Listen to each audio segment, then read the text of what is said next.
참 사랑의 아버지 하나님 은혜를 감사합니다. 오늘도 저희들에게 주신 귀한 시간, 저희들에게만 허락해 주신 귀한 은혜의 시간, 이 시간을 사모하는 모든 종들 위해 성령을 기름 붓듯 부어주셔서 우리 하나님께서 당신의 아들 그리스도 예수님을 통하여 우리에게 나타나신 바 된 것이 무엇인지를 깨달아 알아가는 귀하고 복된 시간이 되게 해 주시옵소서. 예수님의 이름으로 기도하옵나이다. 아멘. 자, 오늘은 계시록 13장입니다. 여러분 성경 계시록 13장을 펴시고요. 오늘은 요한계시록 강의 71번째 시간이네요. 그래서 71번째 시간으로 요한계시록 13장 1절부터 사실은 18절 전체까지인데 우리가 다 읽을 수는 없어서요. 오늘은 본문으로는 1절부터 4절까지만 제가 여러분들에게 읽어드리도록 하겠습니다. 여러분 성경을 펴시고요. 한 절 한 절씩 같이 듣고 따라오시길 바랍니다. 내가 보니 바다에서 한 짐승이 나오는데 뿔이 10이요 머리가 7이라. 그 뿔에는 10 왕관이 있고 그 머리들에는 신성보독하는 이름들이 있더라. 내가 본 짐승은 표범과 비슷하고 그 발은 곰의 발 같고 그 입은 사자의 입 같은데 용이 자기의 능력과 보좌와 큰 권세를 그에게 주었더라. 그의 머리 하나가 상하여 죽게 된 것 같더니 그 죽게 되었던 상처가 나음에 온 땅이 놀랍게 여겨 짐승을 따르고 용이 짐승에게 권세를 주므로 용에게 경배하며 짐승에게 경배하여 이르되 누가 이 짐승과 같으냐 누가 능히 이와 더불어 싸우리요 하더라. 한 절만 더 봅니다. 11절입니다. 내가 보매 또 다른 짐승이 땅에서 올라오니 어린 양같이 두 뿔이 있고 용처럼 말을 하더라. 아멘. 자, 계시록 13장. 이 13장은 용, 바다 짐승, 그리고 땅의 짐승이라는 도무지 이게 무슨 말인지를 이해하기 좀처럼 쉽지 않은 상징 중의 상징의 꽃이라고 할까요? 요한계시록 해석에 있어서 좀 어려운 부분이라고 알려져 있는 그런 챕터가 13장이기도 합니다. 그러다 보니 기독교 역사 속에서 교회사 속에서 이 13장을 해석하는 데는 여러 많은 차이들을 좀 갖게 됐고요.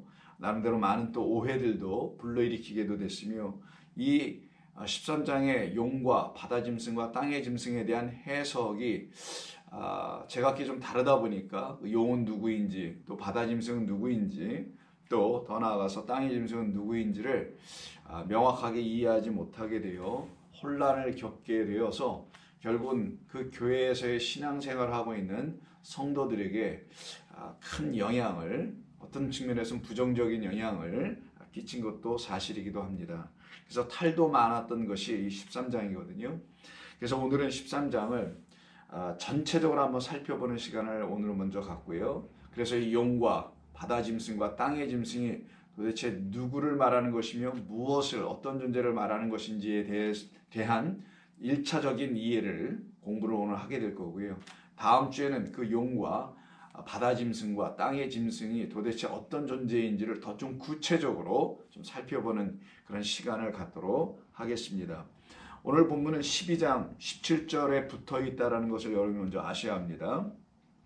12장에는 이렇게 끝나죠. 17절에 용이 여자의 남은 자손과 하나님의 계명을 지키며 예수의 증거를 가진 자들과 더불어 싸우려고 바다 모래 위에 서 있더라. 이렇게 말씀이 되어 있습니다.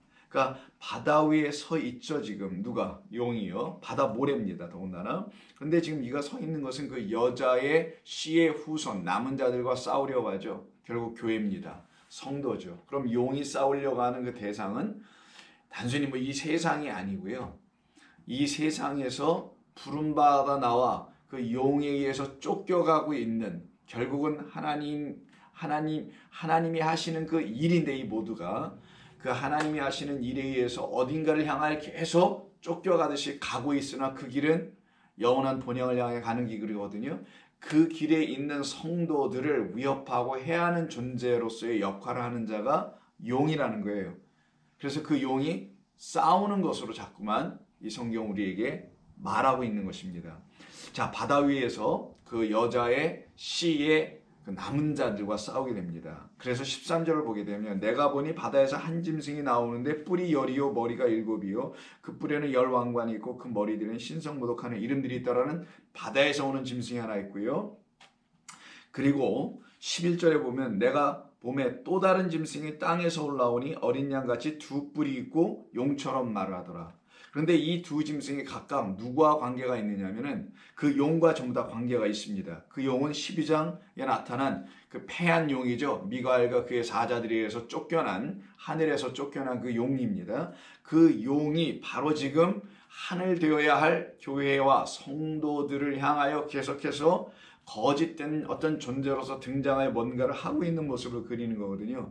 그래서 그가 지금 짐승들을 내보내는 형식을 취하여 바다 짐승을 통해서 그리고 또 땅의 짐승을 통해서 근데 이 둘 다는 전부 다 용을 근거로 하고 있어요. 그래서 보시면은 2절에 그 바다 짐승 또한 용과 관계가 있습니다.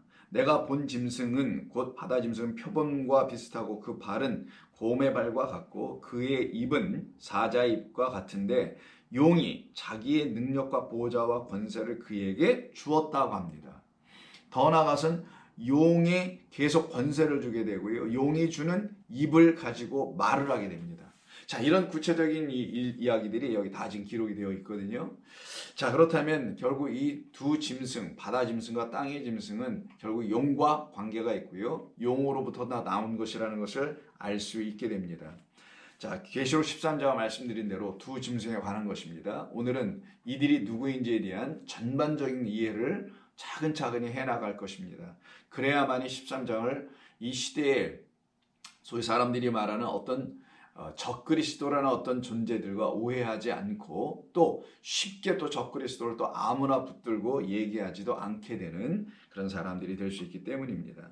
자, 계시록은 이 두 짐승에 대한 이야기를 13장을 지금 쓰고 있어요. 그런데 이 두 짐승에 대한 이야기가 13장에 나오지만 여기에 맞대어 반대 측면에 서 있는 또 다른 두 존재가 있었어요.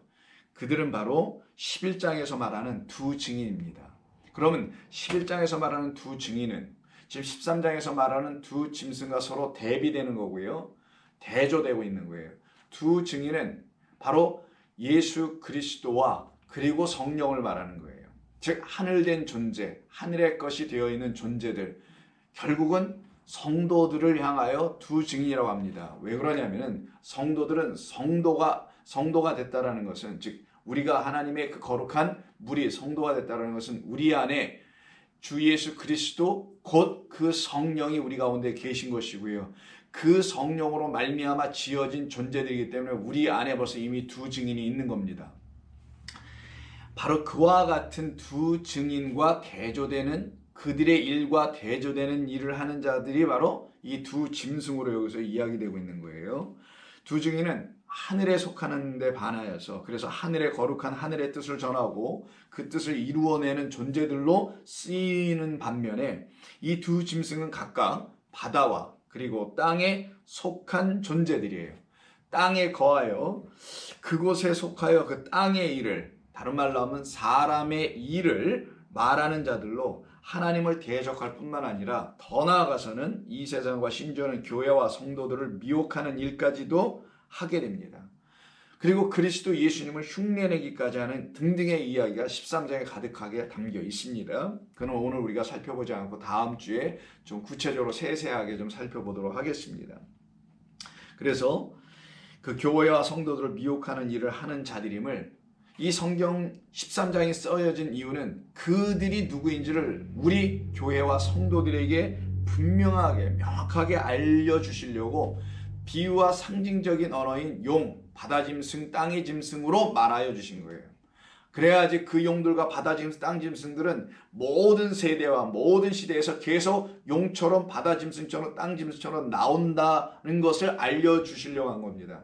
그런데 만약에 용이 아니고 어떤 존재의 이름이 확 들어와 버리면 그 존재는 한 시대에만 풍미하고 그때 교회를 박해하거나 예수님을 흉내내거나 하는 존재로 있다가 사라져버리니 더 이상 그런 존재는 역사 속에서 사라졌으니 오지 않을 거 아니겠어요. 그런데 그런 어떤 특정한 어떤 이름을 쓰지 않고 용이다, 짐승이다 라는 말을 쓰는 것은 이 용과 바다 짐승, 땅 짐승은 이 역사 속에서 계속 있는 것이라는 것을 알려주려고 하는 것이었고요. 1차적인 목적이. 그리고 그 용이 도대체 누구인지를 매 시대마다 있다라는 것을, 그래서 매 시대마다 있는 용과 그리고 바다 짐승과 그 땅 짐승이 누구인지를 교회와 성도들로 하여금 알게 해줌으로, 1000년 전의 교회와 성도들과 2000년 전의 교회와 성도들과 지금의 교회와 성도들 모두에게 공이 있었고 지금 있고 또 앞으로도 있을 그 용과 바다 짐승, 땅의 짐승을 깨달아 알고 그들로 하여금 미혹당하지 않게 하게 하시려는 하나님의 우리를 향하신 사랑의 말씀이 13장인 것입니다. 근데 그것을 깨달아 알지 못하면은요, 한 시대에만 등장했다 사라져버리는, 소위 어떤 사람들이 말하는 누가 적그리스도다 그런 것에 근거하여 거기에만 머물러 있게 됩니다. 그러면 그들은 진짜 자기 안에 있는, 자기들에게 있을 수 있는, 교회 안에 이미 침투해 들어와 있을 수 있는 용과 바다 짐승과 땅의 짐승이 누구인지를 분별할 줄 몰라요. 그러면 결국 용과 바다 짐승과 그리고 땅 짐승의 입에서 나오는 말로 인하여 여기 본문에 있는 것처럼 미혹을 당하게 됩니다. 미혹을 당하면 거짓된 말로 유혹을 당한다는 거거든요. 그럼 그들이 어떻게 되겠어요? 세상 말로는 사기당하는 거고, 교회적인 용어로 표현한다면 거짓된 말을 갖게 되는 것이에요. 거짓말을 하게 되는 것입니다. 그럼 미혹의 영을 갖게 됩니다. 그건 참된 진리의 영을 갖게 된 것이 아니죠. 그럼 성도는 참된 진리의 영을 가져야 될 사람들이잖아요. 성령을. 그래서 13장을 교회에게 이렇게 주신 것이에요. 사도 요한을 통하여 당시의 독자들에게도 알려주신 것이고 지금의 우리라는 독자들에게도, 성도들에게도 동일하게 알려주시게 된 겁니다. 그래서 미혹하는 일을 하는 자들이 누구인지를 우리에게 알려주시려고 하시는 것이 이 13장의 기록의 목적이라는 것을 우리가 알 수 있어야 하며, 그 짐승들이 주는, 더 나아가서 짐승의 표라는 게 있어요. 표.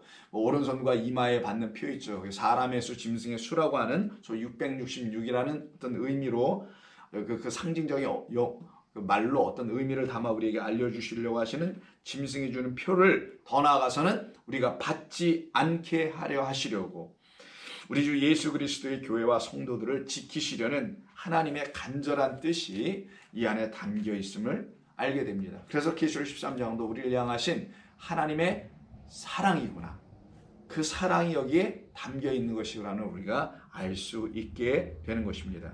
그러면 이 두 짐승의 출처를 한번 보겠습니다. 첫 번째 짐승은 바다에서 올라온다고 되어 있어요. 13장 1절 보면 내가 또 보니 바다에서 한 짐승이 나오는데 라고 되어 있고요. 두 번째 짐승은 땅에서 올라온다고 되어 있습니다. 11절 내가 보면 또 다른 짐승은 땅에, 또 다른 짐승인데 땅에서 올라온대요. 그러면 짐승이 이렇게 보면 두 짐승이 되죠. 두 개의 짐승.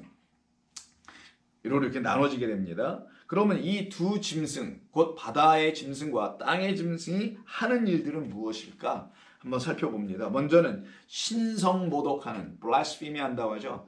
하나님의 이름을 모독하는 일, 더럽히는 일을 합니다.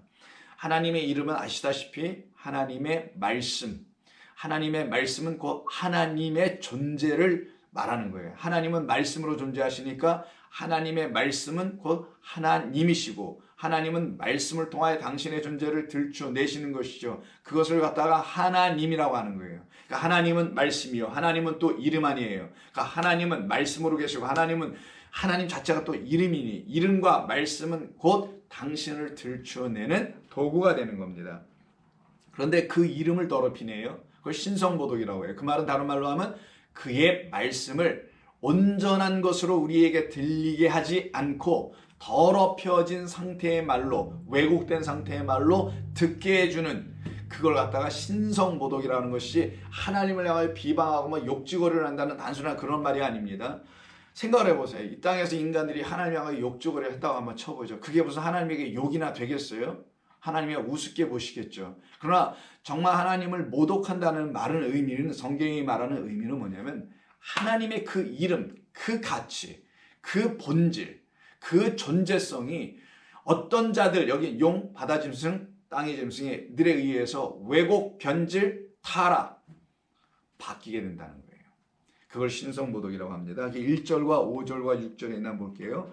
1절 보니까 자, 바다 짐승이 나오는데 뿔은 10개고 머리가 7이고 그 뿔 10뿔 위에는 10개의 왕관이 걸쳐져 있고 그 머리들에는 신성모독하는 이름들이 있더라.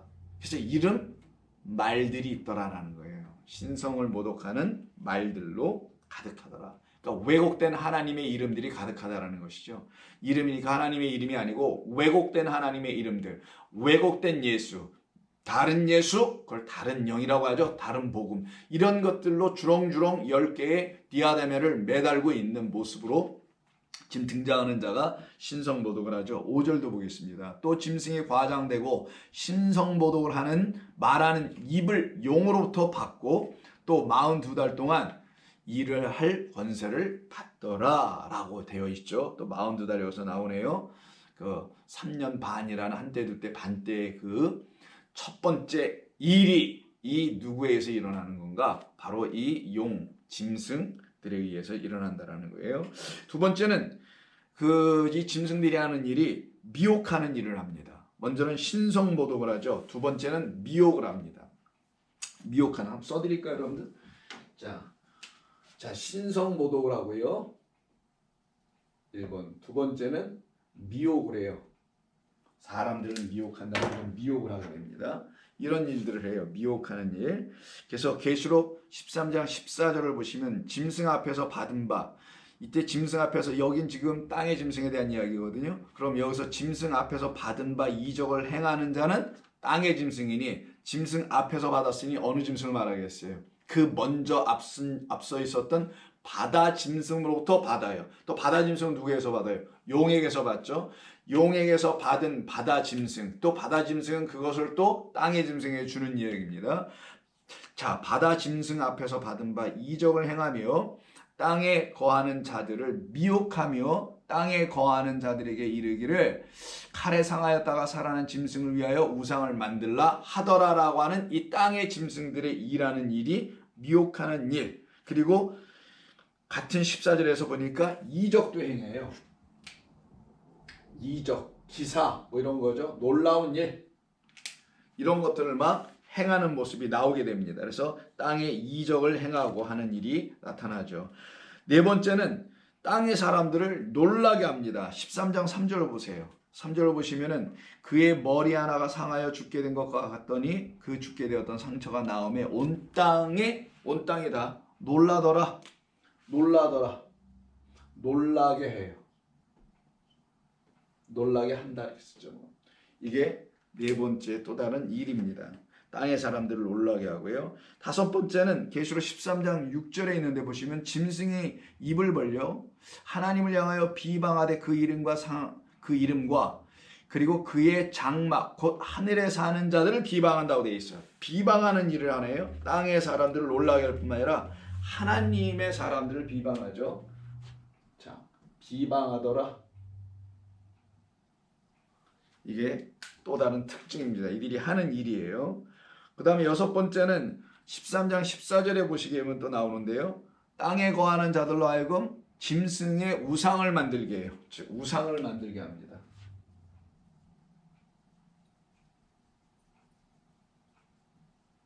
우상을 만드는 일을 해요. 이게 14절에 또 나오게 되고요.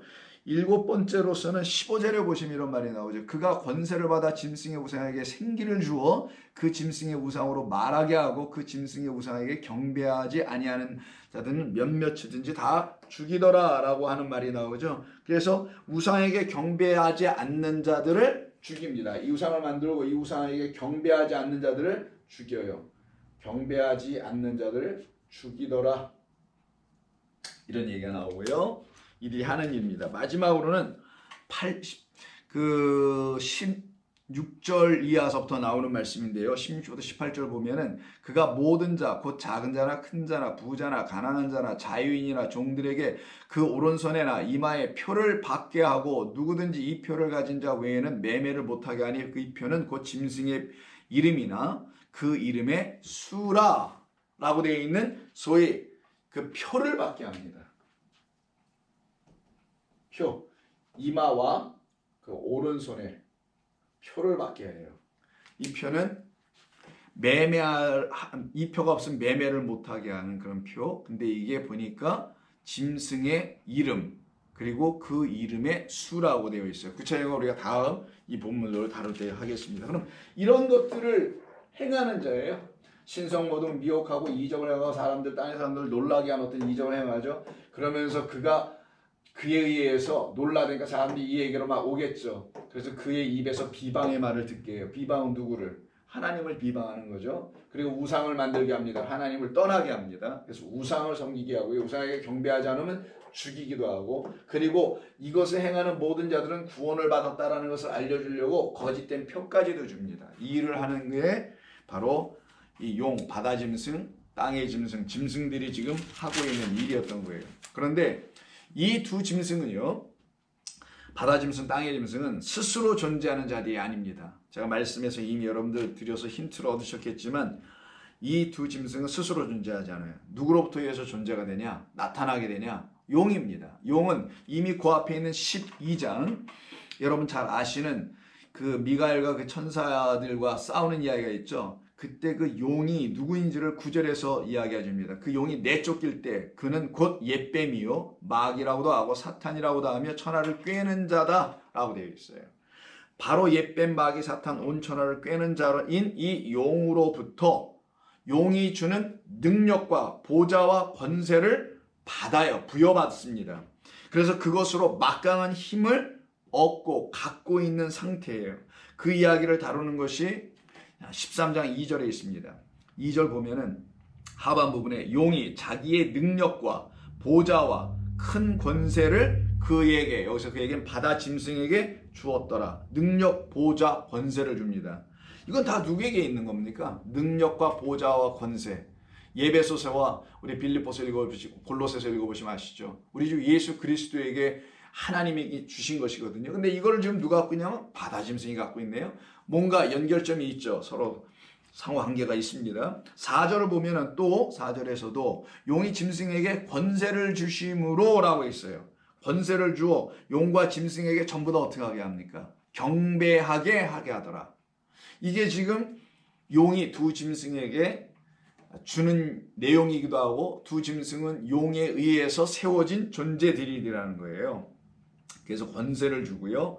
그리고 용과 짐승에게 경배, 자기 자신인 바다 짐승에게도 경배하고 자기를 보낸 혹은 만들어낸 존재케 하고 있는 용에게도 경배하게 합니다. 5절을 보시면 또 어떤 말씀이 있냐면 또 짐승이 과장되고 신성모독을 말하는 입을 받고 또 42달 동안 일할 권세를 받더라. 계속 권세를 받네요. 신성모독하는 입의 권세를 받아요. 이때는 하나님을 모독하는 그 이름을 망령되이 일컫게 하는, 그래서 거짓되게 하나님을 알게 하는 이런 권세를 그의 입에 받게 됩니다. 그러니까 입이 말을 하더라는 거예요. 근데 그 말이 권세가 있어서 사람들이 따르더라라는 겁니다. 7절을 보시게 되면 성도들과 싸우는 얘기가 나와요. 그가 또 권세를 받아 성도들과 싸워 이기게 되고 성도들이 지내요. 각 족속과 방언과 백성과 방언과 나라를 다스리는 권세를 받아요. 그러니 계속 권세를 받습니다. 권세를 받아 성도와 싸우며 세상을 다스리는 권세까지 받고요. 15절 보시게 되면은 이런 말에 근거하여 볼 때 이 용에 의해서 이 두 짐승이 존재하고 있다는 걸 알 수 있습니다. 스스로 존재한 게 아니에요. 15절 보면 그가 권세를 받아 그 짐승의 우상에게 생기를 주어요.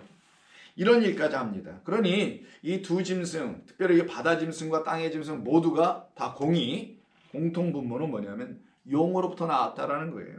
그렇다면 13장에 등장하는 짐승들, 곧 바다 짐승과 땅의 짐승들은 그들을 존재하게 하고 또한 땅에 보내는 그 용의 지배를 받고 있다는 것이 분명하게 드러나게 되죠. 그러니 짐승 스스로 있을 수가 없어요. 바다 짐승, 땅의 짐승이 스스로 있을 수 없고 누구에 의해서 이 짐승이 존재하냐? 용에 의해서 존재합니다. 그럼 용과 짐승의 관계는 상하의 관계, 주, 종의 관계가 있다는 거예요. 이 관계의 틀부터 먼저 우리가 알아야 합니다. 이 본문 전체를 온전히 잘 이해하기 위해서는 더욱이 이 두 짐승인 바다 짐승과 땅의 짐승과의 관계는 상하 관계만이 아니라 따라가야 할, 섬겨야 할 이런 관계까지도 있어요. 그래서 주종 관계까지 있다는 겁니다. 그럼 먼저 용과 바다 짐승과의 관계는 또 어떤 것이냐 한번 좀 살펴봐야 되겠죠. 자, 그러면 용과 짐승 둘 중에서 바다 짐승과의 관계를 먼저 한번 보겠습니다. 얘가 먼저니까 이건 나중이고요. 그래서 용과 바다 짐승과의 관계를 한번 보죠. 먼저 용은 권세를 갖고 있어요.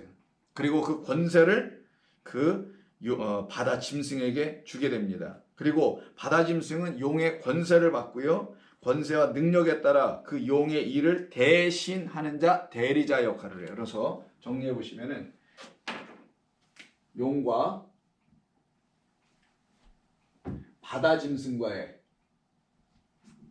이 관계를 보시면요. 용은 무슨 일을 하냐? 권세를 갖고 있어요. 권세를 주는 자. 여기는 그 권세를 수여받는 자. 수여받는 자로 해야 되겠죠? 수여자로 하면 받는 자. 여기는 주는 자, 받는 자예요.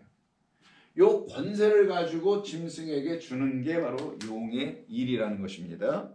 그래서 이 권세를 갖고 있으니까 이 용이 바다 짐승의 주인이 될 거고 이는 종이 될 거예요. 이가 위고 즉 상이고 이가 하라는 겁니다. 이런 관계가 설정이 되어 있고 형성이 되어 있습니다. 다음으로는 바다 짐승과 땅의 짐승의 관계를 보면은요. 자, 이 바다 짐승과 용의 관계가 아니라 바다 짐승과 여기가 A라고 하면 B라고 한번 해보죠. 바다 짐승과 땅의 짐승 이 둘의 관계를 한번 보죠. 어떤 관계가 있는지. 아까도 말씀드렸지만 용은 바다 짐승과 땅의 짐승 모두를 통치합니다. 관할하고 통제해요. 그런데 더 나아가서 바다 짐승과 또 땅의 짐승에도 어떤 관계가 있다라는 거예요. 어떤 관계가 있느냐를 좀 살펴볼게요. 자, 먼저 바다 짐승은 용으로부터 부여받은 모든 권세를 갖고 있어요. 다 갖고 있다고 합니다. 그런데 그 바다 짐승이 그냥 자기 혼자만 그 권세를 갖고 있지 않고요. 땅의 짐승에게 그 모든 권세를 또 넘겨줍니다. 그래서 여러분의 성경에 13장 12절 보시면은 땅의 짐승에 대한 이야기가 나오거든요. 여기서 그가는 땅의 짐승이 먼저 나온 짐승의 모든 권세를 받아 라고 되어 있으니 먼저 나온 짐승은 바다 짐승. 그가 먼저 나온 짐승 바다 짐승이 갖고 있는 모든 권세, 이가 갖고 있는 권세, 사실은 용의 권세. 이 용의 권세였었죠. 이거를 누구에게 준다고요?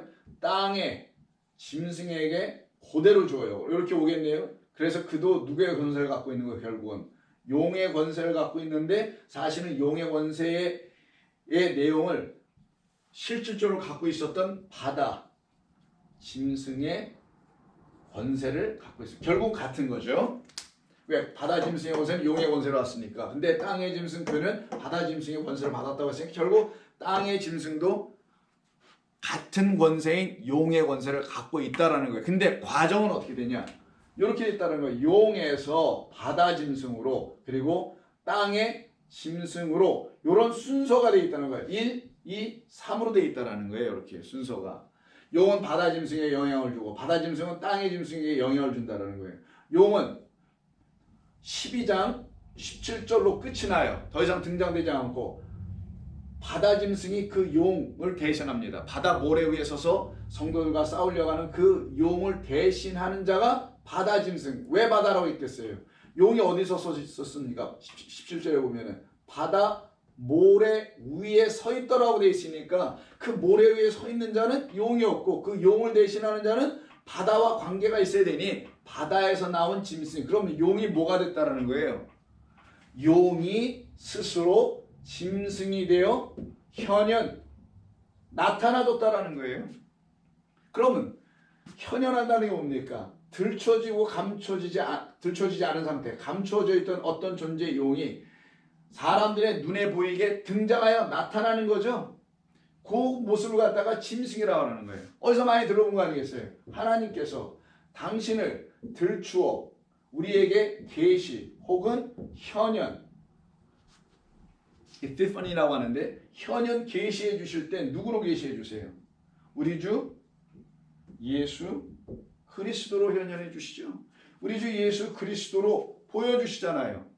그 보여주시는 이야기하고 이렇게 사뭇 닮아있는 이야기가 여기에 지금 진행되고 흘러가고 있는 겁니다. 그러면 땅의 짐승은 그 바다 짐승으로부터 모든 권세를 받고요.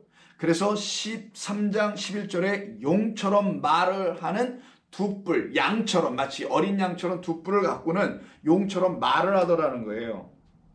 말을 하며 처음 짐승인 그 바다 짐승을 경배합니다. 이 땅에 있는 짐승은 바다 짐승을 경배하네요. 마치 우리 성도들이 우리 주 예수 그리스도를 경배하고 또 누구도 경배해요? 영원하신 하나님 아버지도 경배하잖아요. 그와 마찬가지로 이 땅의 짐승은 경배를 합니다. 누구를? 자기에게 권세를 준 그를 경배하게 돼 있어요. 그래서 뭐라고 12절에 되냐면 먼저 나온 짐승의 모든 권세를 그 앞에서 행하고 땅과 땅에 사는 자들을 처음 짐승에게 경배하게 해요. 처음 짐승에게 경배하게 해. 누가? 여기에 있는 땅의 짐승들이 바다의 짐승을 전부 다 경배하게 합니다. 이런 일이 벌어지고 있는 거예요 지금요. 그리고 땅에 거하는 자들 미혹하며 우상을 만들며 표를 받게 하고 짐승의 우상을 경배하지 않는 자들은 다 죽이는 일까지 하는 자들이 바로 이 땅의 짐승이며 땅의 짐승은 곧 바다의 짐승의 권세를 받아서 이렇게 하는 겁니다. 그럼 여기에 공통점들이 있고 좀 나눠지는 점들이 있죠. 공통점은 뭐예요? 바다 짐승과 땅의 짐승은 다 용의 말과 권세와 그 입을 갖고 있다는 게 공통점이고 좀 특이점, 특별하기도 하고 약간 차이가 있다면은 바다 짐승과 땅의 짐승은 짐승이라는 공통 분모를 갖고 있어요. 모두가 짐승이에요. 이렇게 짐승 또 여기도 땅의 짐승 다 이렇게 짐승이거든요. 짐승이라는 공통 분모를 가지고 설명하시려고 하는 거죠. 이 둘은 사실은 같기도 하며 또한 다르기도 하다라는 거예요. 같다라는 건 짐승이라는 측면에서 같은데 그때 짐승은 바로 용으로부터 받은 권세를 가진 자들이라는 측면에서 같고 전부 다 권세를 갖고 있으니까 누구의 권세? 이 용의 권세.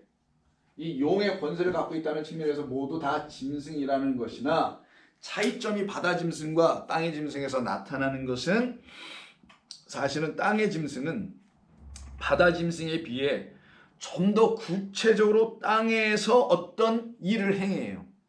즉 땅에서 실질적으로 땅은 우리 인간이 살아가는 곳 인간의 삶의 자리에서 실질적인 일을 하는 자 우리 인간들처럼 똑같이 살아가면서 똑같이 일을 해야만이 땅에서 어떤 실질적인 일을 하겠죠. 근데 땅에서 그 실질적인 일을 하지 못하는 자처럼 보여지는 것은 바다 짐승이었다는 거예요. 그럼 바다 짐승은 어느 선까지만 일을 하고 끝내고 누구에게 그 바톤을 넘겨주냐? 자기의 권세, 그것도 용으로부터 받은 권세를 땅의 짐승들에게 또 넘겨주더라는 거예요. 그리고 그 땅의 짐승들에 의해서 용의 권세가 혹은 바다의 짐승의 그 권세가 이 땅에 거한 자들 누구겠어요? 인간입니다. 우리 모두에게 영향을 실질적으로 주더라.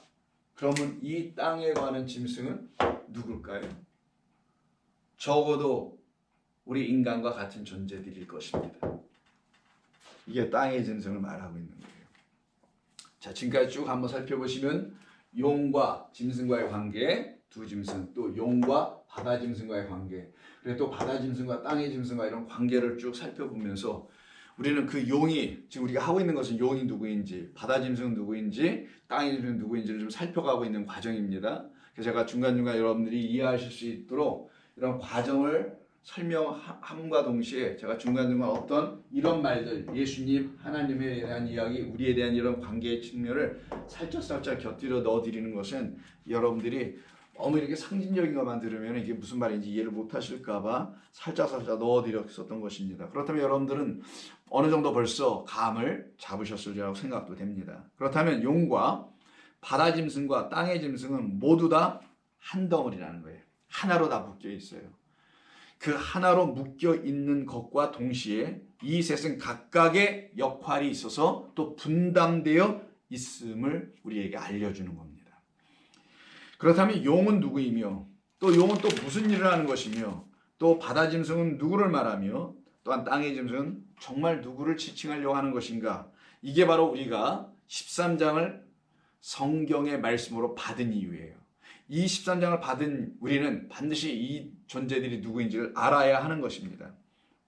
성경은 우리에게 또 이들이 누구인지를 알려주시겠죠. 성령께서 여러분을 도우셔서 알려주실 겁니다. 그럼 하나님께서는 교회와 성도들에게 계시록 13장을 통해서 우리가 갖고 있는 지금 물음, 용은 누구이며 바다 짐승은 누구이며 땅의 짐승은 누구인지라는 그 질문에 대한 우리들의 그런 물음에 대한 답을 주시는 것이 마땅하실 것이며 바로 또 그 답을 주시려고 13장을 교회에게 주셨던 겁니다. 그러면 계시록 13장을 교회에게 주신 그 1차적인 뜻이 무엇인지 알게 되죠.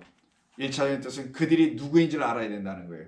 그리고 그것만이 아닙니다. 여기서 한 발 더 나가서 그 2차적인 뜻이 또 하나 있어요. 그것은 용과 바다 짐승과 땅의 짐승의 실체들을 깨달아 알게 된 이후에 이 첫 번째 질문, 누구인가? Who are they? 이걸 먼저 알게 된 이유, 그 실체가 무엇인지를 알게 된 이후에는 교회와 성도는 또 다른 것을 또 깨달아 알게 하시기 위한 목적과 뜻이 13장을 주신 이유에 있다는 겁니다. 그게 2차적인 뜻이에요. 이 13장을 주신 그게 뭐냐면은 그들의 입에서 용과 그리고 바다 짐승과 땅의 짐승에서 나오는 더러운 말들, 비진리라는 더러운 말들로 자신들의 영혼이 더럽혀지지 않아야 하고 우리들의 영혼이 더럽혀지지 않아야 하고 어린 양 예수 그리스도를 온전하게 따라가야 하는 것, 이게 실질적이고 궁극적인 두 번째 뜻이라는 거예요. 그렇게 우리를 지키시고 세우시고 보존하시고 우리 예수님께서 요한복음 17장에 당신께서 아버지께서 나에게 맡겨주신 그들을 내가 보존하여 지켰나이다라고 하죠. 그렇게 우리를 지키시고 보존하시려고 하시는 우리 주 예수 그리스도 그 어린 양에 의하여 지켜질 뿐만 아니라 그를 따라가는 자들로 세우시려고 13장을 주신 겁니다. 그래서 13장이 딱 끝나자마자 곧바로 뭘로 들어가냐? 14장, 여러분 잘 아시는 14만 4천에 대한 이야기가 나오는 거예요. 그들은 어린 양의 이름을 받게 되고요. 그리고 어린 양으로 말미암아 순결한 자가 됩니다. 속량을 얻은 자들이 되는 거예요. 그래서 13장에서 그 용과 바다 짐승과 땅의 짐승이 누구인지를 모르면은 14장이 우리에게 주어지지 않게 된다라는 거예요. 그럼 14장의 14만 4천의 어린 양을 따라가는 그 성도들은 13장의 뜻을 깨달아 알고 그 용과 용의 권세와 바다 짐승의 권세와 땅의 짐승의 그 권세를 이긴 자들 아니겠어요? 그래야지 12장에서 이미 하늘에서 전쟁이 있었을 때 미가엘과 그의 사자들이 그 옛뱀 용을 싸워 그의 사자들과 이긴 그 역사가 어떤 것인지를 13장을 통하여 알게 될 때야만이 우리가 더 이상 용과 바다 짐승, 땅의 짐승에 의해서 농락당하지 않고 그들의 권세에 의해서 휘둘려지지도 않고 그들의 악한 미혹하는 영들에서 붙잡히지 않게 될 때 비로소 우리는 14장이라는 장을 만나게 되는데 그 장이 바로 뭡니까? 또 내가 보니 보라 어린 양이 시온산에 섰고 그와 함께 14만 4천이 서 있는데 그들의 이마에는 어린 양의 이름과 그 아버지의 이름을 쓴 것이 있더라 하고 딱 아버지와 누가 있어요? 어린 양이 있고요. 그리고 또 누가 있습니까? 여기에는 바로 14만 4천이 있잖아요. 그럼 우리가 이런 생각이 반드시 분명하게 들어오게 됩니다. 그러니까 이 용과 바다 짐승과 이런 모든 존재들은 단순히 그냥 바다 짐승에 대한 이야기를 하는 것도 아니고 그리고 무슨 우리가 알지도 못하는 어떤 존재들을 놓고 그냥 바다 짐승이 땅의 짐승이라도 말해서도 안 되는 것이며 이 용과 바다 짐승, 땅의 짐승은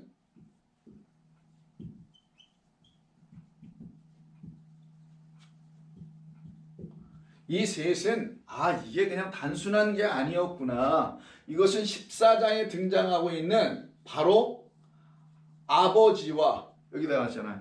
아버지 하나님이라 했죠. 그 아버지의 이름에 아버지의 이름을 흉내내는 게 용이니까 아버지와 그리고 그 어린 양과 어린 양 누구? 우리 주 예수 그리스도와 그리고 14만 4천 여기가 바로 땅의 짐승이 아닌 여기하고 완전히 대조가 되어 있는 이렇게 대조가 되어 있는 14만 사천이라는 성도에게 성도.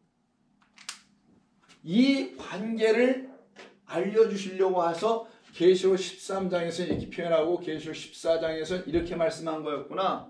그래서 이미 계시록 12장에서 교회와 성도인 여자가 누구의 도움으로 미가엘 누구라 했어요? 그리스도 예수님이죠. 예수 그리스도로 인하여 이미 싸워서 승리한 그 여자가 임신을 하게 되고 아이를 갖게 되고 그리고 그 아이는 그리스도 진리라는 생명의 말씀을 잉태하는 자가 되는 것이며 그들에게는 용과 바다 짐승과 땅의 짐승이 누구인지를 분명하게 깨달아 알게 주어 이들에게 붙잡히지 않게 하고 오직 그리스도의 말씀으로 우리 가운데 당신의 생명을 보내주신 아버지 하나님과 그의 아들 예수 그리스도와 그리고 그로 말미암아 새로 지어진 하나님의 하늘된 백성들. 그래서 이 하늘된 백성들에 대한 이야기를 13장 6절에 뭐라냐면 그의 이름과 그의 장막 곧 하늘에 사는 자들을 비방하더라는 이쪽 존재들이 비방을 하는 요 하늘에 사는 성도를 14만 4천이라고 하는 거예요. 요 관계를 지금 설명하고 있는 것입니다. 그럼 여러분들이 이해할 수 있게 되죠. 좀 더 구체적으로 보면은요. 용과 바다 짐승과 그럼 땅의 짐승은 누구인가? 먼저 이들 셋의 관계를 주종 관계, 상하의 관계로 이렇게 우리가 봤잖아요. 상 이렇게 위에 전부 다 얘가 상이고 얘는 또 하고 얘가 상이면 또 얘는 하고 이런 주면 종이고 주면 또 종이고 이런 관계가 돼 있죠. 이런 관계인 용부터 한번 보면은요. 용에 대한 이야기는 12장 9절에서 말씀하고 있는 것처럼 옛뱀, 마귀, 사탄, 온천하를 꿰는 자라고 이 용에 대한 정의가 끝나 있어요. 용은 그런 자다. 옛뱀이고 마귀며 사탄이며 사람들을 꾀하고 미혹하는 자, 천하를 여기서 천하라는데 하늘 아래라는 뜻이에요. 그 하늘 하샤마임이라는 프라노스라는 그 하늘 아래 거한 자니까 하늘에 속한 게 아니죠. 땅에 있는 자들, 이 땅에 있는 자들을 미혹하는 자, 그게 옛뱀, 마귀, 그 다음에 사탄, 온천을 꿰는 자 이렇게 표현된 게 용입니다. 그리고 바다 짐승에 대한 그 서술은 13장 1절에 나오는데요. 뿔은 10개며 10뿔이 있어요. 여기 또 뿔이 10개, 머리는 7머리 7머리 그리고 10뿔에는 각각 뿔 하나마다 관이 있는데 10개의 관 10개의 관이 전부 다 하나하나씩 또 있어요. 이런 존재들이에요.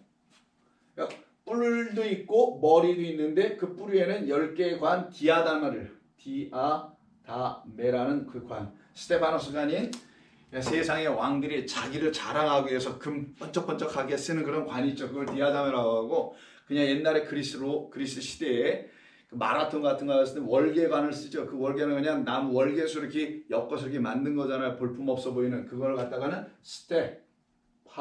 스테파노스라고 합니다.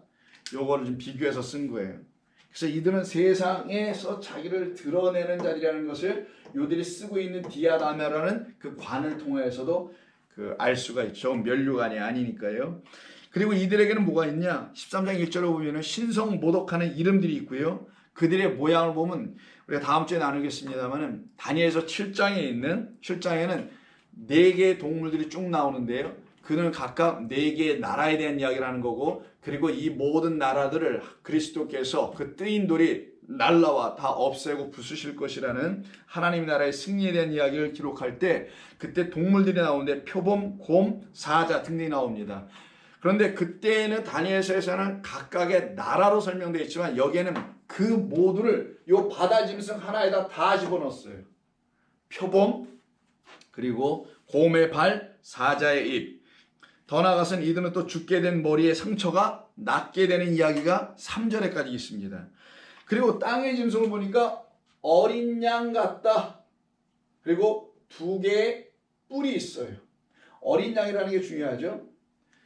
2개의 뿔이 있고요. 그 다음에 용처럼 말을 해요. 똑같이. 그리고 이도 마찬가지로 12절에 보면은 죽게 되었다가 상처가 다시 낫다라는 그런 이야기가 이들에게도 있어요. 죽었다가 살아나요. 살아나고 여기도 죽었다가 살아나요. 왜냐하면 이가 갖고 있는 권세를 누구에게? 땅의 짐승 여기에도 그 권세를 줬으니 그것으로 살아나더라. 그럼 죽었다 살아나는 걸 뭐라 그러죠? 부활이라고 합니다. 그럼 부활은 실제로 누가 하세요? 어린 양 그리스도 예수께서 하시죠. 그래서 어린 양 같더라. 그럼 어린 양 같더라는 걸 흉내내는 거죠 지금. 누가? 땅의 짐승이. 그럼 어린 양 같은 그 흉내를 내고 있는 그 존재들이 누구라고요? 실제적인 어린 양인 그리스도 예수. 죽었다가 살아나신 자, 그 바다 짐승을 어린 양 예수 그리스도 예수를 표방하고 있는 자가 바다 짐승이라는 걸 알 수 있게 되죠. 얘가 흉내내고 있다는 걸. 근데 이가 갖고 있는 권세로 말미암아 이 땅의 짐승들에게 또 모두 줘요. 너희들도 죽었다가 살아날 수 있게 해줄게. 거짓된 부활, 거짓된 생명을 주는 자들이 바다 짐승이었고, 그 생명을 가지고 이 세상을 미혹하는 자들이, 거짓된 부활을 가지고 미혹하는 자들이 또 누구냐? 바로 땅의 짐승들인데, 이 땅의 짐승들은 누구하고 패러렐 평행을 이루고 있어요? 우리라는 인간 성도, 여기는 성도고 여기 그냥 육이에요. 여기는 영이고, 여기는 육에 대한 얘기를 하는 거고, 여기 영에 대한 얘기를 하는 거예요. 여기 영으로 다 지음을 받은 자들이고, 여긴 미혹하는 영이니까 여전히 육으로 갖고 있는 자들. 그래서 이쪽에 있는 모든 존재들은 이쪽에 있는 아버지와 어린 양과 성도를 흉내내고 있는, 소위 패러디하고 있는 존재들이라는 것을 알 수가 있게 돼요. 모방하는 것이라는 것을. 그럼 여러분들께서 이제는 누구인지 알겠죠? 용은 영원하신 하나님 아버지를 흉내내는 거예요. 용은 어떤 동물입니까? 가상의 동물이죠. 가상이란 말이 뭐예요? 실제로는 있지 않은 것 아는데 있다고 생각한다는 것이죠. 그게 지금 하나님을 놓고 세상에 말하는 거잖아요. 영원하신 하나님 호데오스라는 하나님께서 있지도 않은데 있다라고 생각하게 만드는 그 용들라고 거짓되게 가르치는 거잖아요. 이 용들이. 하나님은 어떤 하나님이에요? 보이지 않는 하나님이죠. 창세 이전에 계신 분, 그 베레시트 이전에 계신 분, 그 이전부터 이미 존재하고 계신 분. 그래서 여기서 베레시트 바라 엘로힘으로 시작해 나가는 역사 이전, 창조 이전, 존재하게 되는 모든 것 이전, 물질로 존재하지 아니하시는 영으로 존재하시는 하나님을 갖다가 보이지 않고 감추어진 영원하신 하나님, 그분 당신을 누가? 용이라는 이 땅의 어떤 실제적인 땅의 짐승들이 이 하나님을 모방하여 그 하나님을 보여주더라는 거예요. 자꾸만 보여지지 않는 하나님을 누구를 통해서? 보이는 용이 자기를 계시하고 현현해준 바다 짐승을 통해서. 근데 바다 짐승은 사실 누구예요? 어린 양 예수 그리스도인데, 그 어린 양 예수 그리스도 통하여 아버지 하나님을 보여주는 거에서 빌립이 묻잖아요. 아버지를 보여주세요. 도마도 묻잖아요. 그때 뭐라고 합니까? 나를 보면 아버지를 본 것이라고 하는데, 그 아버지를 진짜 어떤 존재로 꼭 봐야 되고 또 진짜로 보여줘 버리네. 그냥 그들이 다 누구냐? 이쪽 편에 있는 용, 바다 짐승, 땅의 짐승들입니다. 하나님은 우리 안에 거하시는 것이지 눈으로 보는 게 아니란 말이에요. 성도들은 안에 거하셔서 참된 자유와 평강과 기쁨을 주시는 하나님입니다. 근데 눈에 보이는 것들로 전부 다 주려고 하는 자들이 누구냐? 용, 바다 짐승, 땅의 짐승이에요. 그래서 눈에 보이는 거 뭘 만들게 해요? 짐승의 뭐를? 우상을 만들어, 우상에게 생기를 주어 살아있는 존재처럼 만들어 놓고 그를 경배하고 섬기게 만들고, 만약 여기서 경배하지 않으면 표를 받지 않은 자들로 취급하여 죽이더라 라고 하는 요 세상 세력, 이 거짓된 세력, 비진리의 세력, 악한 영의 세력, 마귀 사탄 옛뱀의 세력들을 바로 요쪽에 있는 존재들이라고 하는 거예요. 그러면 이제 우리는 그들이 누구인지를 알아갈 수가 있게 되죠. 그런데 이 두 짐승은 스스로 존재한 자들이 아니라고 분명히 말씀드렸고요. 근데 기독교 역사 속에서 용과 바다 짐승과 땅의 짐승을 그냥 대충 하나로 뭉뚱그려서 적그리스도로 보게 됩니다. 근데 적그리스도는 여러분 요한 1서 4장에도 보시면 알지만, 요한 1서 2서에 나오던 적그리스도의 이야기는 유일하게 거기서 뭐라고 합니까? 적그리스도는 이미 있었다. 우리 가운데 지금 이미 있다라고 말합니다. 그러면 적그리스도는 이미 있었던 거잖아요. 대표적인 예로서 이 적그리스도를 오해하게 되면, 어떻게 오해를 하게 되냐면, 잘못 또 바라보게 되냐면, 중세 기독교 로마 카톨릭의 말기인 15세기에 중세는 초기, 중기, 말기로 보거든요. 후기로. 근데 그 후기에 있는 그 15세기, 16세기 그때를 보게 되면 소위 로마 카톨릭 교회를 개혁하자고 해서 등장하여 일어난 게 바로 종교개혁이죠. 근데 종교개혁 시대에 종교개혁자들이 나옵니다. 뭐 존 낙스라든가 존 켈빈이라든가 여러분 아시는, 혹은 뭐 루터라든가 혹은 즈빙글리라든가 이런 여러 사람들이 있어요. 이런 종교개혁자들과 같은 사람들은 이 용과 바다 짐승과 땅의 짐승을 하나님을 대적하는 적그리스도로 보고, 그 적그리스도를 자신들의 역사 속에서는 실제적으로 누구로 봤냐면은 로마 제국의 당시에는 국교인, 로마 제국의 국교였었던 종교였었던 로마 카톨릭 교회, 요즘 말로 하면 천주교라고 합니다만은 로마 카톨릭 교회와 그 교회의 수장인 교황으로 보았었습니다. 그렇다면 로마 카톨릭 교회와 교황 혹은 교황만이, 카톨릭 교회만이 적그리스도, 소위 안티크라이스트라고 한다면 그 이전에는 적그리스도가 없었다는 말인가요? 아까 요한일서에서 뭐라고 했습니까? 우리가 찾아보진 않았습니다만 요한일서 4장 8절인가 나오거든요. 적그리스도는 이미 있다. 그럼 그 요한이 요한계시로 쓴 또 같은 요한, 사도 요한이에요. 그 요한의 시대 초대교회 혹은 그 이전에도 다 적그리스도는 늘 있었다는 거 아니겠어요? 어느 시대에 특정하게만 있는 게 아니란 말이에요. 어느 시대에 아주 성도와 교회를 박해하는 모습으로 등장하는 어떤 세력을 갖다가 적그리스도라고 말하는 게 아니라는 거예요. 적그리스도는 우리의 외적인 것을 박해하는 자들이 아닙니다. 그걸 적그리스도라고 하지 않으면 그거는 세상의 군왕들, 정치가들, 독재자들이나 하는 일이죠. 그러다 보니까 사람들은요, 이 말을 오해해가지고 적그리스도를 어느 특정 인물로 마냥 생각하고 말아버립니다. 예를 들어서 독재자, 악독한 자, 예를 들어 여러분 아시면 히틀러라든가 뭐 스탈린이라든가 아니면 누구 뭐 마오쩌둥 이런 사람들, 혹은 뭐 지금의 누구 여러분 많이 들어보실 수 있는 그런 이름들, 이런 사람들이 적그리스도인가요? 그럼요. 그들은 그냥 정치하는 사람들, 하나님을 몰라서 그러는 사람들. 근데 그들에게 권세와 힘이 있다 보니까 사람들은 그가 갖고 있는 권세를 바다 짐승의 권세, 땅의 짐승의 권세라고 자꾸만 생각하는데, 그는 적그리스도에 끼지도 못하죠. 흉내도 못 냅니다. 그럼 적그리스도 혹은 용, 바다 짐승, 땅의 짐승, 교회와 성도를 미혹하기 위해서 하나님 아버지를 흉내내고 어린 양 예수 그리스도를 흉내내며, 그리고 그의 사자들인 성도들의 삶을 흉내내요. 거짓된 하나님을 갖고 있고 거짓된 그리스도, 다른 예수, 다른 복음을 갖고 있으며, 그래서 결국은 영이 아닌 육으로만 여전히 존재하고 있는 이 존재들은 모든 시대에, 모든 세대에 다 있는 겁니다. 어느 특정한 세대에 1차 세계대전, 2차 세계대전 뭐 이런 때만 있었던 게 아닌 거예요.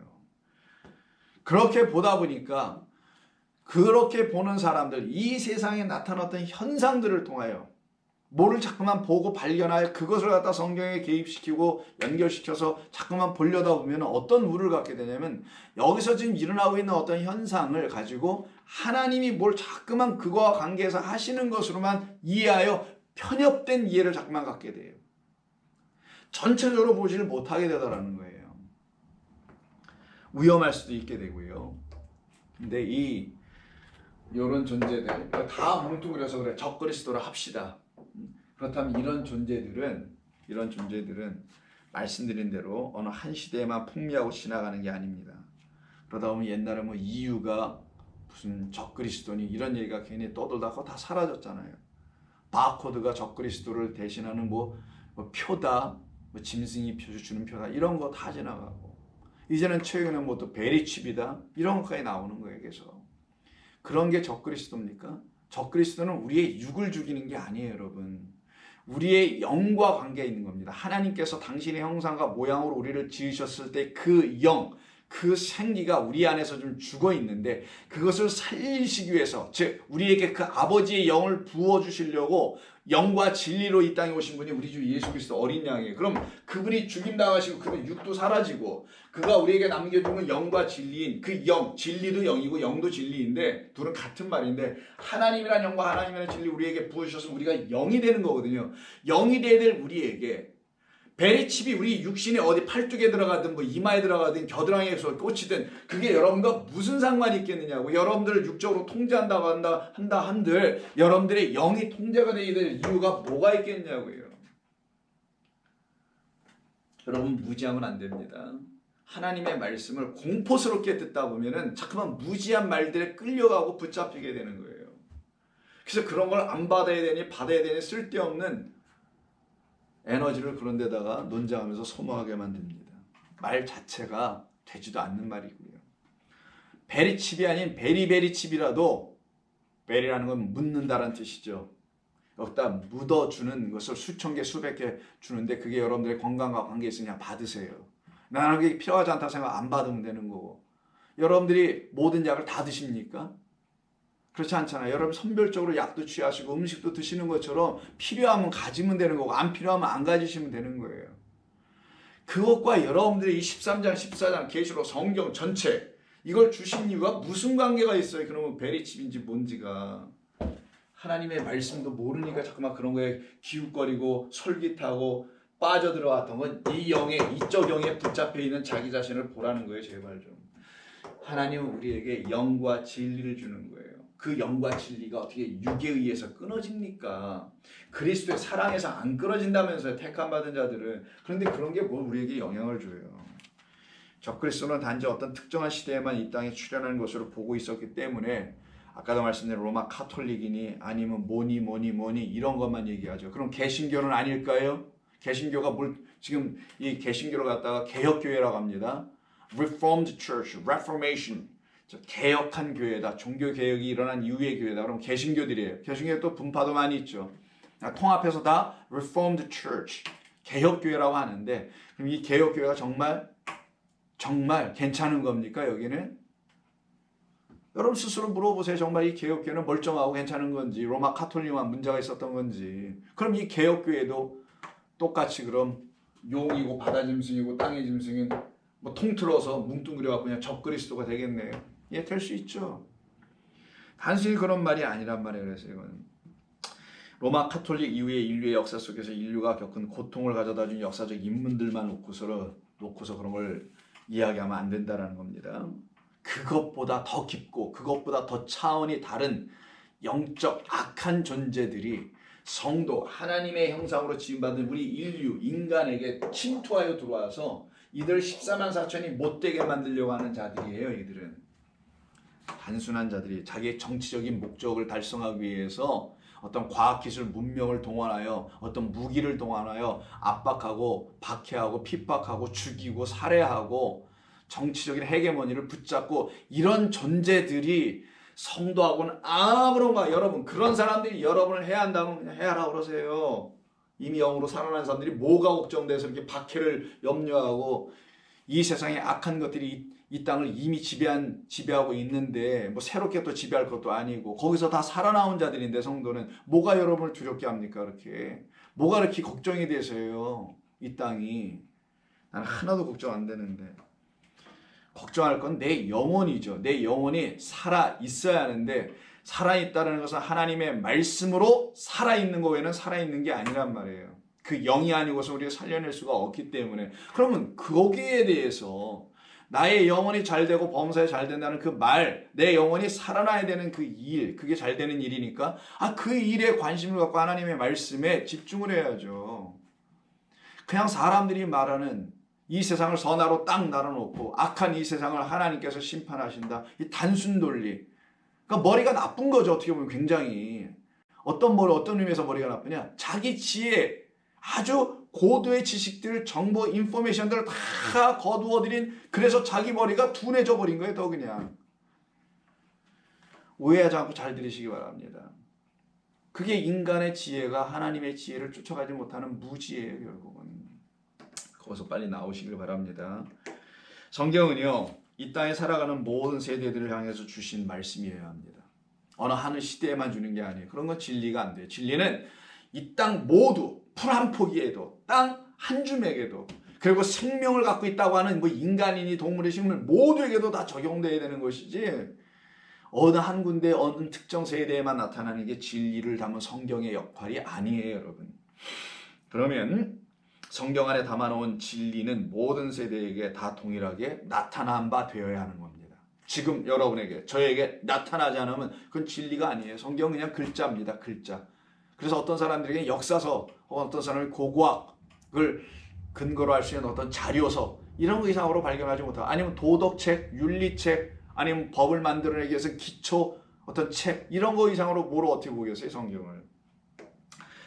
그래서 성경은 우리에게 진리를 어느 세대든 어느 어떤 시대든 다 동일하게 적용되어야 될 말씀으로 기록된 것이기 때문에 본문 13장, 계시록 13장에 등장하는 용, 바다 짐승, 이 땅의 짐승 또한 인간의 역사 속에서는 끊임없이 이 세상을 다스리며, 그리고 교회와 성도들을 미혹하며, 심지어는 우상을 만들며 교회와 성도들을 대적하여 싸우려고 12장 끝절에 있는 바다 모래 위에 서 있는 어떠한 존재들임을 우리 성도들에게는 가르쳐 주려고 하시는 거예요. 이 성경 13장이.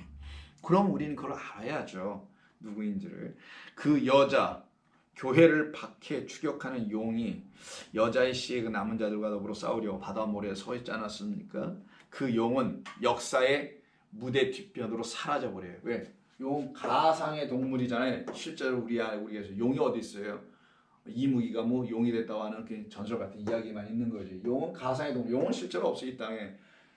그 용을 대신할 수 있는 어떤 짐승들만 있죠. 그 이야기를, 전설 같은 이야기 속에서조차도. 그래서 용은 12장 17절 이후로 역사 속에서 감춰지는 것으로 보여지게 한 거예요.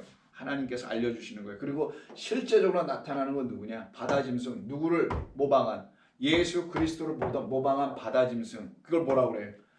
거짓 예수. 다른 복음. 다른 예수. 다른 영이에요. 이런 모습으로 등장하는 겁니다. 그럼 이런 것이 어디 있어요? 세상에 있나요? 교회에 있죠.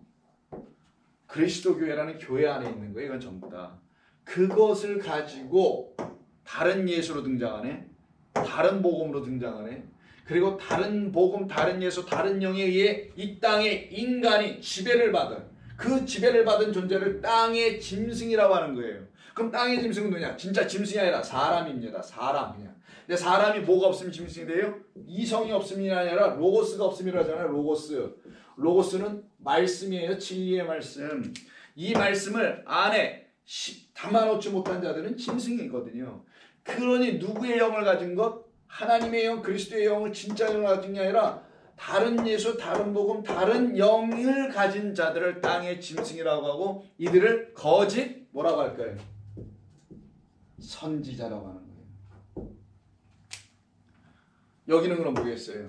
참 선지자죠. 이 참 선지자는 어린 양 예수님을 따라가죠. 참 선지자들이 어떻게 하죠? 예수님께서 마태복음 23장인가? 그 아벨의 피서부터 해서 성전에서 사가랴의 피해 이르기까지 하면서 내가 너희들에게 선지자를 계속 보냈는데 다 죽이더라. 이 말씀하시죠. 선지자들이 흘린 피, 이런 말 쓰십니다. 그들이 누구예요? 이들이에요. 그럼 여기 참 선지자. 이 54만 4천은 참 선지자, 하나님의 말씀을 가진 자. 이들이 다 6장에서 이미 했는데, 6장 기억나십니까? 다섯째 인을 떼실 때에 내가 보니 하나님의 말씀과, 6장 9절입니다. 그들이 가진 증거로 말미암아, 똑같잖아요. 전부 다 증거로 말미암아 죽임을 당한 영혼들이 제단 아래에 있어. 이들이 누구냐고요? 요 죽임을 당한 영혼들. 이 짐승들이 어떻게 한답니까? 이들을 죽인대잖아요. 표를 안 가졌다고. 그래서 죽임을 당한, 그러나 그들이 해야 할 수 있는 건 육밖에 없고, 그러나 그 죽음도 우리를 진리 가운데로 인도하는 하나님이 보내시는 또 다른 죽음일 수밖에 없는, 그 죽음 넉넉히 받을 수 있는 그리스도로부터 새 영, 새 진리를 받은 성도들이니 어찌 이들이 거룩한 그 성산에 서서 하나님 주신 속량을 받고 새 노래를 부르는 사람들이 안 돼 있겠냐고요. 새 말씀, 새 진리를 입으로, 용의 입이 아니라 진짜 그리스도의 입이 되어, 하나님의 입이 되어 선포하는 참된 선지자들이 안 되겠냐고요. 그럼 여기는 거짓 선지자, 땅의 짐승. 여기는 참된 선지자. 거짓 예수, 참된 예수 그리스도. 거짓된 아비, 거짓된 참된 하나님. 그래서 여러분 잘 아시는 요한복음 8장 한번 보세요. 오랜만에 또 한번 볼까요? 요한 8장 44절. 너희는 너희 아비 마귀가 누구예요? 얘 뺀 마귀 사탄, 미혹하는 자, 꾀하는 자, 천하를. 너희 아비는, 너희 아버지는 옛뱀 마귀다. 이렇게 예수님 말씀하신 거예요. 너희는 진짜 아버지 못 보고 세상이 만들어내는 그 성전의 제사장과 율법사, 바리새인 등등의 종교인들이 만들어내온, 인간들이 만들어내온 그 용의 입에서, 바다의 짐승의 입에서 거짓된 말로 인해서 너희들도 영향받아가지고 지금 어떻게 됐다는 거예요. 너희는 너희의 아비 마귀의 자녀들이야. 너희 아비의 욕심대로 너희도 행하고자 하느니라. 그는 처음부터 살인한 자여 진리가 그 속에 없으므로 진리에 서지 못하고 거짓을 말할 때마다 제 것으로 말하고 그가 거짓말쟁이요 거짓의 아비라. 전부 다 거짓이에요. 여기는 진리는 하나도 없어. 거짓의 아비, 거짓말하고 거짓을 행하는 자들, 거짓말만 하는 자들, 이들이 진리가 없다는 의미에서 거짓말한다는 거예요. 계약을 하고 무슨 일을 할 때 거짓말로 남을 농락하고 속이고 이랬다는 단순한 세상살이의 거짓을 얘기하는 게 아니라, 그러나 45절 내가 진리를 말함으로, 나는 그리스도, 나 어린 양 예수는 진리를 말함으로 너희가 나를 근데 믿지 않네. 요 관계, 요 상태, 그런 세상에 우리 주님 오셔서 이쪽에 전부 다 빠져있는 우리를 여기서 이쪽으로 옮기는 거, 사망에서 생명으로, 애굽에서 홍해 건너 광야로 이 갈라지게 하셔서 여기를 넘어오게 하시는 것, 우리 주님께서 하시는 일이잖아요. 너희 중에 누가 나를 죄로 책잡겠느냐? 내가 진리를 말하는데 어찌하여 나를 믿지 않느냐? 아니하느냐? 하나님께 속한 자는 하나님의 말씀을 듣나니 너희가 듣지 아니하면 하나님께, 이쪽에 하나님께 속하지 아니한 이쪽 왼편에 있는 자들이기 때문이다. 하나님께 속하지 않은 자들이다. 근데도 너희들은 너희들의 종들의 이마에, 그리고 그들의 오른손에 진리라는 어떤 표들을 주는데 보니까 666이다. 전부 다 6이에요. 7이 없어. 저기는 그리스도 그 하나, 한 분이, 그 영 하나가 없어서 전부 다 6의 상태로 떨어져 있는 이 상태를 지금 이야기하는 겁니다. 그래서 이 용과 바다 짐승과 땅의 짐승은 실상은 영원하신 하나님 아버지와 예수 그리스도, 그리고 참된 선지자들을, 그 교회의 사자들이라고 하죠. 그래서 요한계시록 2장 3장에서 우리 보셔서 교회의 사자에게 어느 교회, 예배소 교회 사자에게 편지하노라, 어느 교회에 편지하노라, 전부 다 나오잖아요. 그 사자가 뭡니까? 말씀을 전하는 자죠. 그 사자, 말씀을 전하는 자, 선지자예요. 그래서 결국은 그 사자들, 그 선지자들을 모방하고 흉내내고 있는 거짓 말을 하는, 거짓된 말을 갖고 있어서 참된 하나님이 아닌 마귀를 하나님이라고 가르치고, 참된 예수님이 아닌 다른 복음을 전하는 다른 예수를 그리스도라고 가르치고 있는 그런 거짓 선지자들을 말하는 것이에요. 그런 거짓 선지자들은 우리에게 지금 있단 말이에요. 여기까지는 없어요. 지금 눈에 보이잖아요. 이 정도가. 근데 여기서부터 눈에 보입니다. 왜? 어린 양 죽임당하시고 승천하시기 때문에 안 보이죠. 영으로만 우리에겐 보이게 되는 겁니다. 알게 되고 우리 안에 있게 됩니다. 근데 여기 땅의 짐승들은 뭐냐? 그 영을 갖지 못하니 바다 짐승이 주는 우상을 가지고, 보이지 않는 우상은 그 우상에게 생기를 막 불어넣어서 얘가 살아있어 그래서 살아있는 자야 라고 해서 계속해서 보이는 것을 가르치는 자들.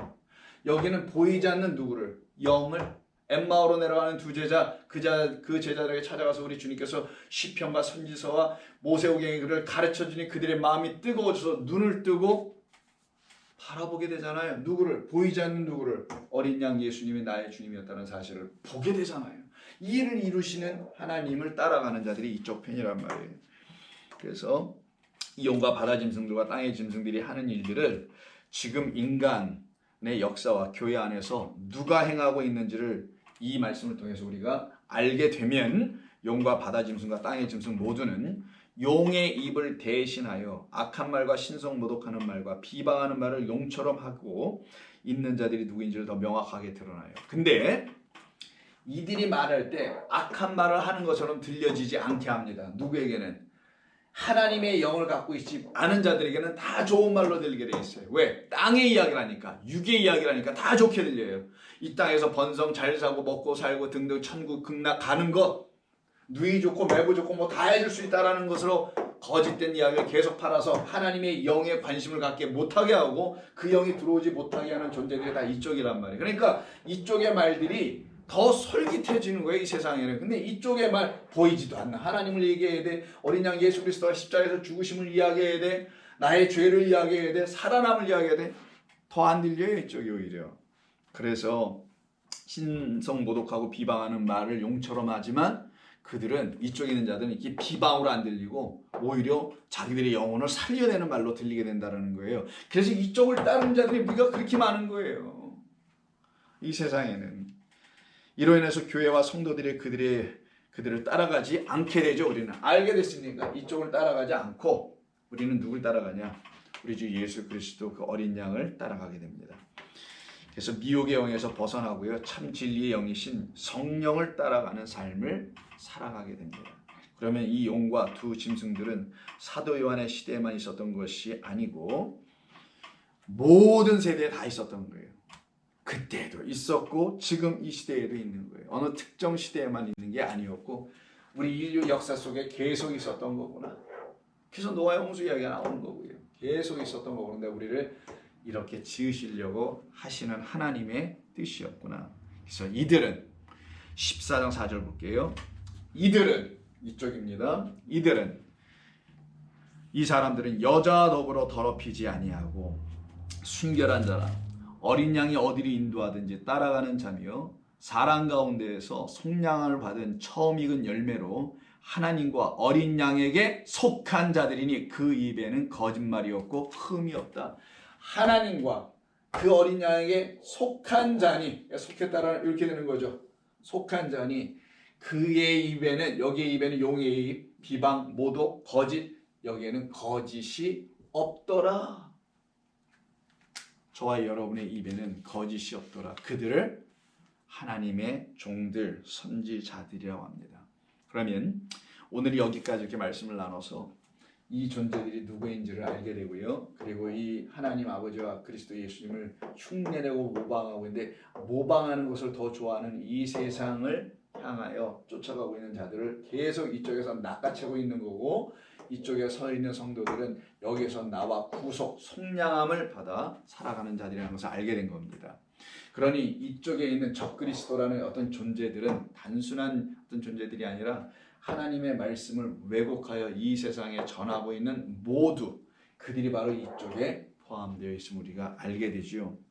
그래서 다음 주에는 구체적으로 땅의 짐승, 바다의 짐승과 땅의 짐승이 무엇을 어떻게 하고 있었는지를 하나하나 구체적으로 살펴보면서 더 심화하는 그런 시간을 갖도록 하겠습니다. 기도합니다. 하나님 감사합니다. 저희들에게 요한계시록 13장이 선물로 주어지지 않았더라면 우리는 미혹의 영이 무엇인지, 그들이 무엇을 하는지, 그들이 또한 누구인지를 알 수 있는 길이 없었을 것입니다. 그래서 우리는 영적 분별을 할 수가 없는 자들일 수 있었으나 미혹의 영도 우리에게 보내주셔서 미혹의 영이 누군지를 가르쳐 주심으로 그 영에 붙잡히지 아니하고 우리에게 본래 계신 거룩한 영이신 성령 안에만 거하게 하시려고 우리에게 이와 같은 말씀을 주시니 감사합니다. 교회와 성도와 이 땅이 더 이상 미혹한 영들에 의해서 미혹당하지 아니하도록 이 땅과 교회를, 성도들을 불쌍히 여겨 주시옵고 그들을 보호하시고 보존하여 주시옵소서. 예수님의 이름으로 감사하며 기도하옵나이다. 아멘.